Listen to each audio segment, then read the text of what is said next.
Are you a contractor and busy as hell, but still can't pay yourself properly? I want you to take a look at this. Let's go on a quick hike. I'm going to show you the 3 problems that are stopping you from paying yourself a $100,000 salary and the 6 fixes that you can do to get yourself there. Let's get started.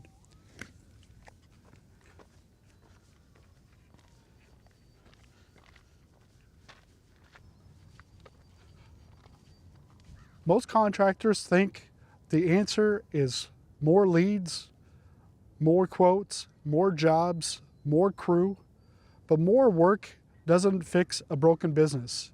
It usually makes the mess even bigger. Now let's take a look at the 3 reasons that are stopping you from getting to a $100,000 salary. And this is as the owner, whether you're solo contractor or if you have a crew. So the first thing, we've got the $100,000 salary in the middle. And this again is after paying your taxes and as you keep on top of your accounts payable. On the bottom, the first problem is no direction. I see many contractors out there, they just look at their competition for their direction on pricing or how they do things. You end up trying to always undercut the other person, or you're having a hard time to differentiate yourself to get your leads to buy from you than the other person, because there's really no plan. It's just, trying to go word of mouth or do some ads, or give it up to an ad agency to do, some local SEO for you. But it doesn't work out because you've got no plan. You're pretty much like a generalist. The second problem over here on the left on your screen, but it's on the right side of the triangle, is vampire customers. And so because of this no direction, you are attracting vampire customers to your business. These are customers that are gonna suck your time, energy, and money. They're gonna suck your time on giving them free quotes and then not even wanting to buy from you. And they're probably just getting the quote just so that they can shop with somebody else to get their price even lower. And then the other thing with vampire customers is, like, you've got the tire kickers that don't want to buy, but they're just shopping around. You've also got it where they become your customer and then they're constantly on your back watching you, making sure that you're doing your work, and they might be asking for little freebies like, hey, can you install this little outlet in this room? It's it's just a little thing, like, can you do it like for free? They're not going to tell you explicitly that they wanted you to do it for free, but that's when scope then starts to, scope creep. It gets wider and wider, and then some of these vampire customers, they're either late on their payments or they don't pay you out at all. And this goes back to the no direction. When you don't have systems in place, you most likely don't have deposits or regular invoices going out to the client to get paid on a timely basis. So this just compounds with these vampire customers. And talking about compounding, this now goes into your third problem, which is being underpaid. You're undercharging. People don't value your work because they see you as a commodity. You're just a bathroom renovation, or you're just a new roof, or it could be just like a simple house that you're building. It's just like they look at what the product is rather than what is the experience that you provide them with.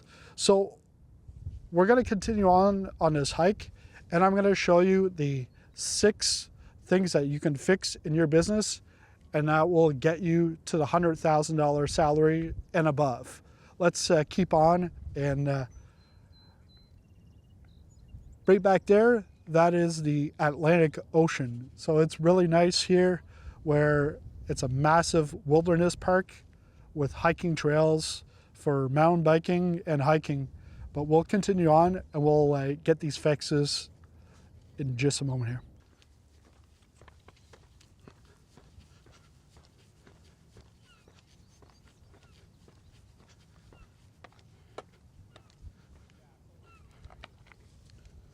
So here we've got a trail map here on the hiking trail. So we see all the trails and how to get to wherever you want to go.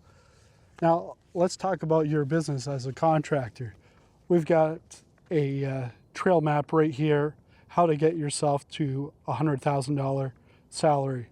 So like we saw earlier,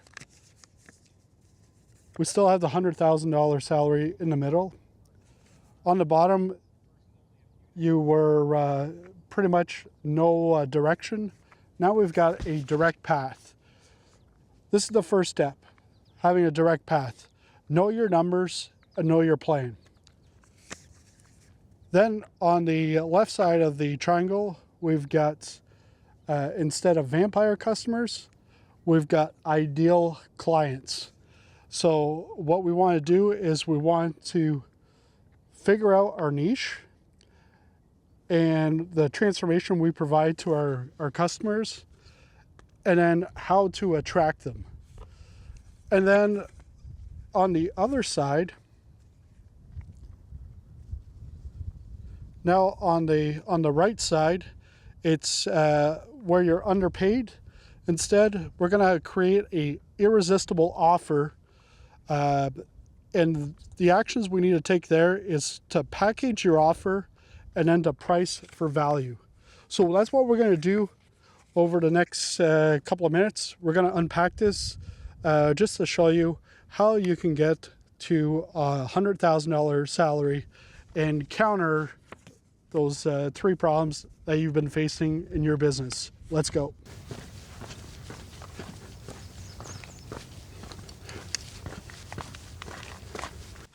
So the first fix that you need to do is know your numbers. So knowing your numbers, you don't need to be an MBA or an accountant, business degree. You don't need that. You as a contractor, you're good at your craft, but the business stuff, you pretty much just learn by trial and error. And that's why I'm here to help you out on the business side of things. But when it comes to knowing your numbers, you need to know stuff like gross margin versus profit margin, where your gross margin is your revenue minus your cost of goods sold plus your direct labor. And no, I'm not talking about like your administrative assistant. That is separate. That's down further on your profit and loss statement. So while the profit margin is the percentage of profit you're getting from your revenue.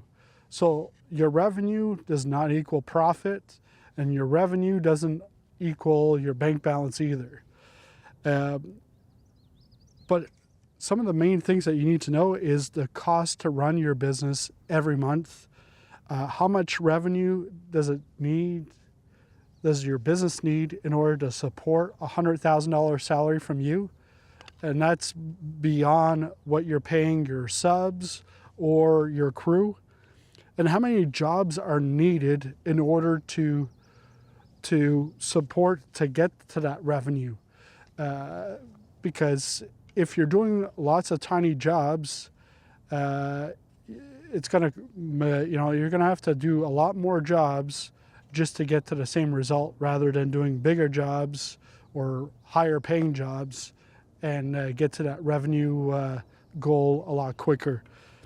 And then Some of the other things you need to know in this area of knowing your numbers is, where is your profit leaking? You need to have a visibility in your finances. You can still ship out all the accounting work to an accountant or a bookkeeper or even like a admin assistant, but you also need to know what's going on in the business, because you're out in the field all the time and you got to make decisions that are quick. So some guys, they like to do quotes on like based on square footage, but square footage, that is like an estimate, and that's not always the best thing. So again, know your numbers. Let's go on to fix number 2. Fix number 2, know your plan. So you want to write down your plan and your goals and track them. What kind of work are you trying to win? What jobs are worth your capacity? What jobs should you stop taking? Because sometimes you've got jobs where it's like $100 to go across town to work on, and it's like you're wasting time and energy on that. It's probably not the biggest margin in that case.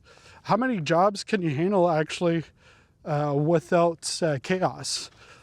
So some of these things, you need to not just have it in your head, but you have to put it down on paper, because in your memory you forget over time, and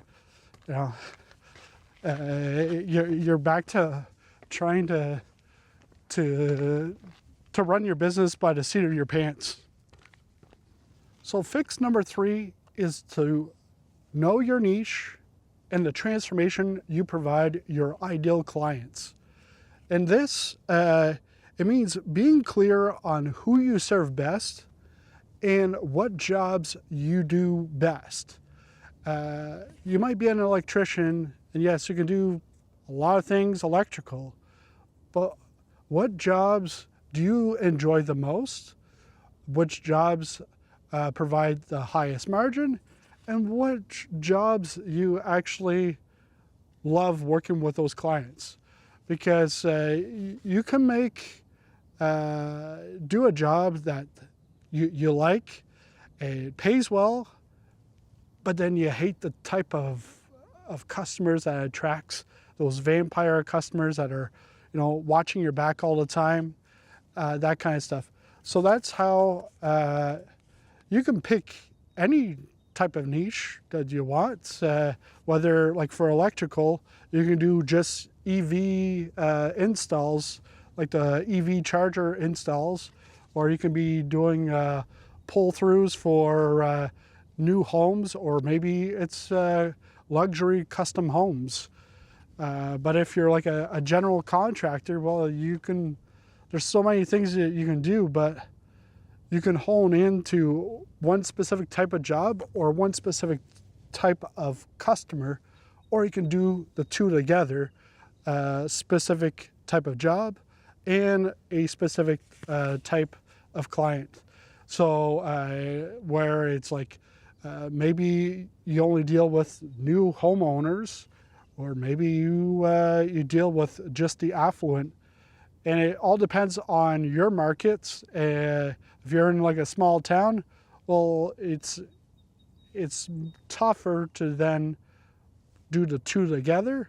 However, if you make your service area a little wider, you can probably capture a lot more leads in that case by combining both the type of work and the type of client that you're looking for. But what this does is it gives you the power to then say no to those vampire customers, so that you're not wasting time going after the tire kicker that wants a free job quote, across town. But really all they're doing is trying to use your quote to bring down someone else's price and going with that person. What And by having this, having a niche, it's going to free up your time. So it's going to free up your time for work-wise. It's also going to free up your time for quotes, and it's also going to increase your revenue. Because for me, when I started my accounting firm 6 years ago, I started off doing just personal tax returns. And what I had done is I had looked at my competition, Intuit TurboTax or H&R Block. And if you live in Canada or the US, you know the service is not that great. But, you know, I was new as a business owner, and I was thinking, okay, well, if they're charging $130 for a tax return, I'm going to charge $125. So I'm undercutting, but the thing is like you can't compete against these big national or international companies because they've got the money behind them. They've got infrastructure in their business already set for this. It's like, you know, trying to compete with Walmart on trying to get to the lowest price. If you go into Walmart, the type of people that go into Walmart, you're not going to see them going into a Gucci store. Gucci store is going to be very small in a boutique mall or like somewhere in a high-end place. While Walmart is just big, massive, and it's got anything and everything. And so what we're trying to do is, instead of trying to compete against Walmart, you go and you become something like Gucci, where you focus on a specific market, even whether you're in a small town or big town. And while we're here, you can see back here, we got like a lake. It's almost like a pond. But earlier in the video, if you didn't catch it, I mentioned that we could see the Atlantic Ocean, which is on the other side of the hill.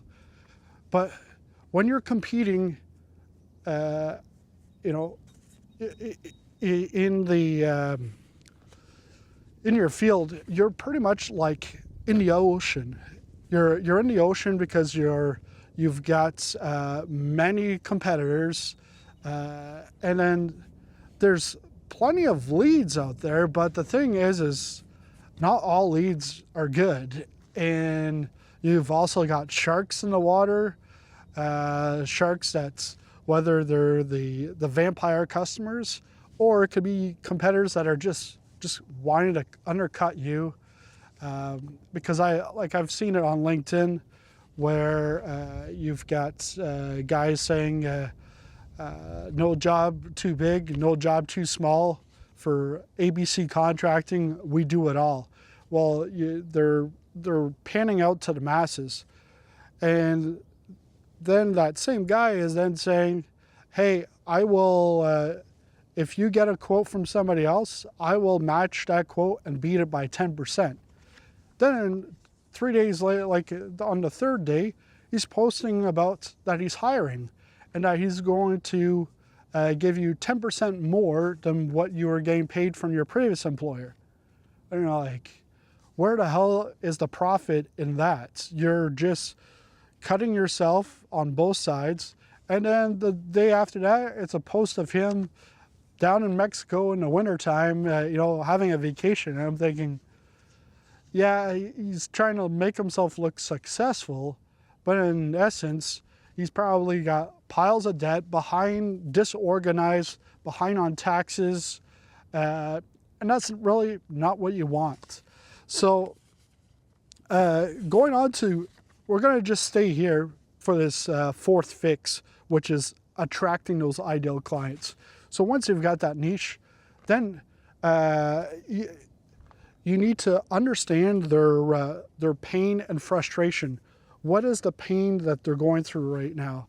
Is it that, you know, they've got a new baby on the way and they want to buy, you know, have a house built, or they want the baby room renovated?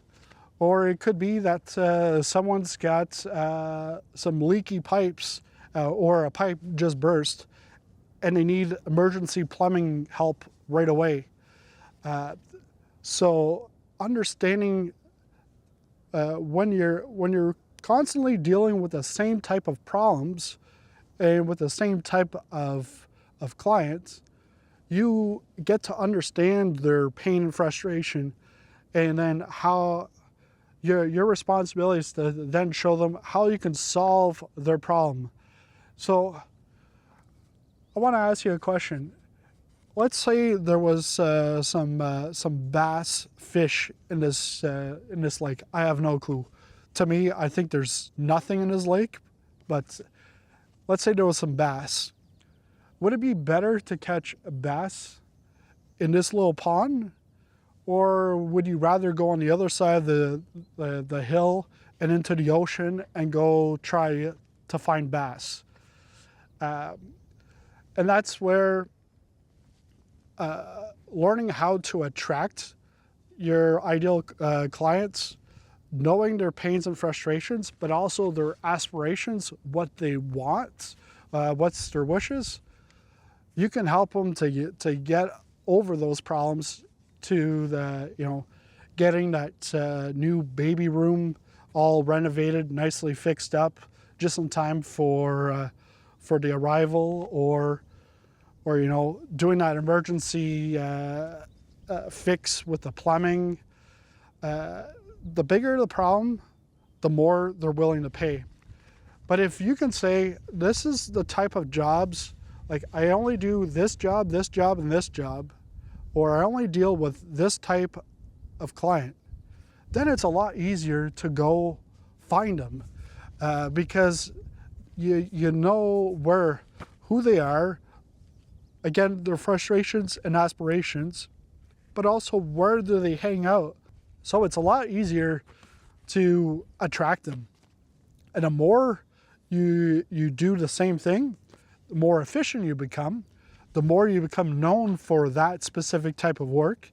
And then clients, prospects, see you as the experts and come to you specifically saying, hey, I saw your great work. I want to work with you. Because I have a client, he's done the same thing, where he's been posting images of his work. And then now it's been a few years in business that now people are coming to him and saying, hey, I like your work. I want to work with you. Rather than, I just looked on Google and you were like number 2. I called number 1, nobody answered. Because when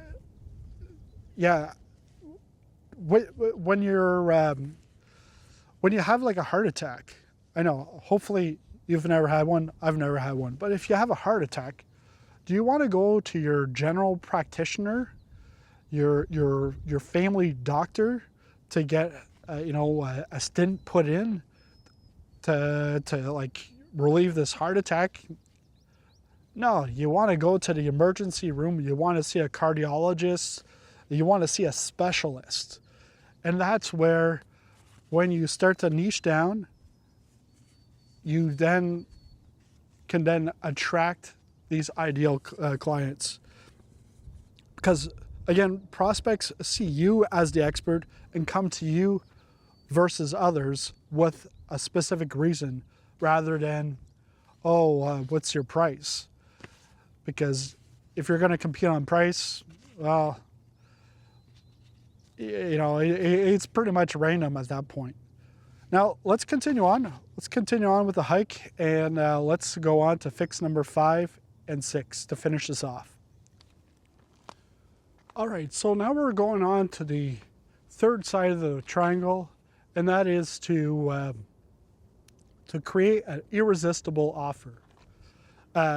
So the 2 fixes here, fix number 5 is to package your offer. So you want to make the value clear. Most contractors, what they do is they sell just a quote. They sell a free quote in most cases. While premium contractors, what they do is they sell an outcome, a process, and protection from mistakes. So you can see right away that there's more value in not just providing a product or service, but it's an outcome.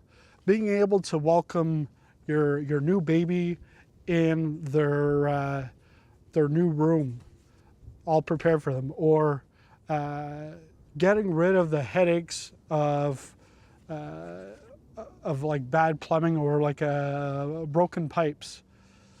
And then also having a process, also being organized, because I've dealt with several contractors, even like for my own home, and I'm always left with, well, did they do it what they were supposed to? Did they do it right? And like, also, do I even know if they're even going to show up? Because I've had many tell me, okay, well, are you home next week? Yeah.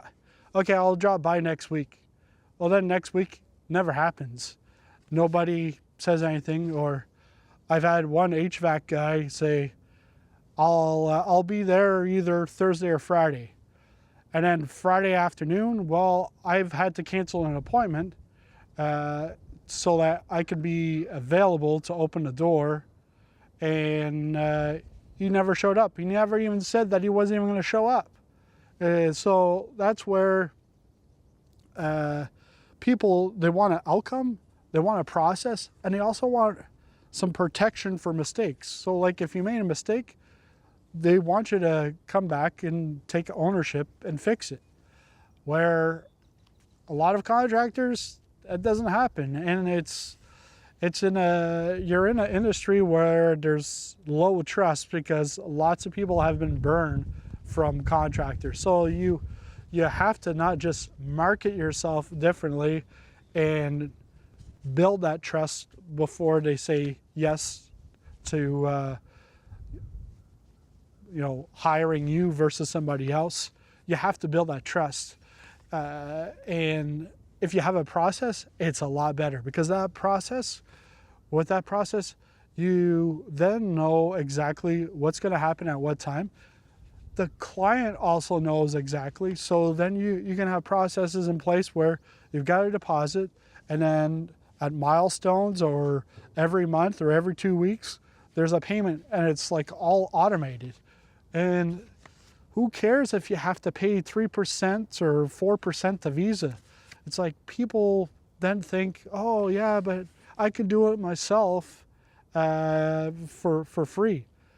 But then the thing is you end up not getting paid, and not, in some cases, it's not the client's fault. It's your fault because you didn't invoice them.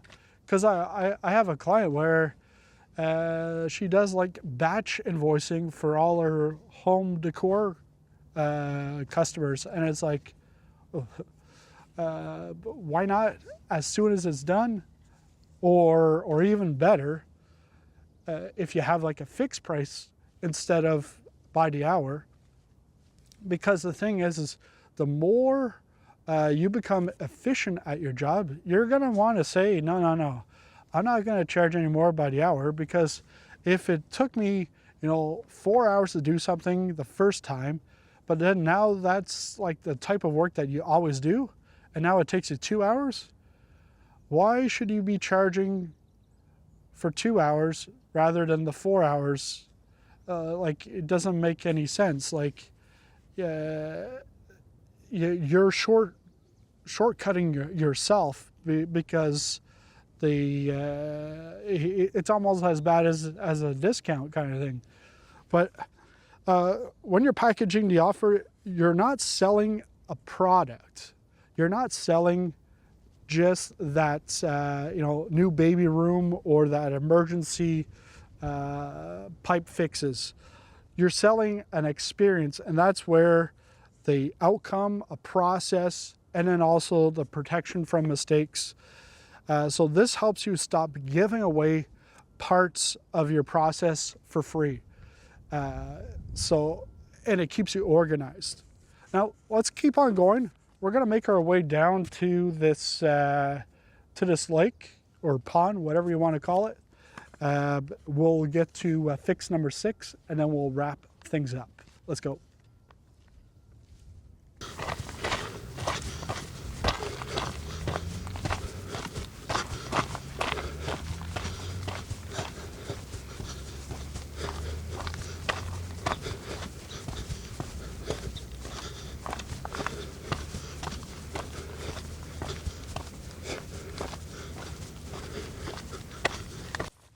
Fix number 6, it's all about pricing for value, because it's not about just randomly increasing your price. It's the basics of this is that the price, if the price is higher than the value, people aren't going to buy. But when the value is higher than the price, people will buy.